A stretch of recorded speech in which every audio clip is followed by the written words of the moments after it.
এই গরমে কাঁচা আম মাখা যেমন মজা তেমন সুস্বাদু।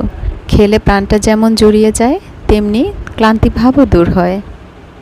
প্রচণ্ড গরমে প্রাণ ও শরীরে স্বস্তি ফিরে আসে। একবার খেলে মনে হয় বারবার খাই। গরমে প্রাণ ঠান্ডা করা জাদুকরি খাবার।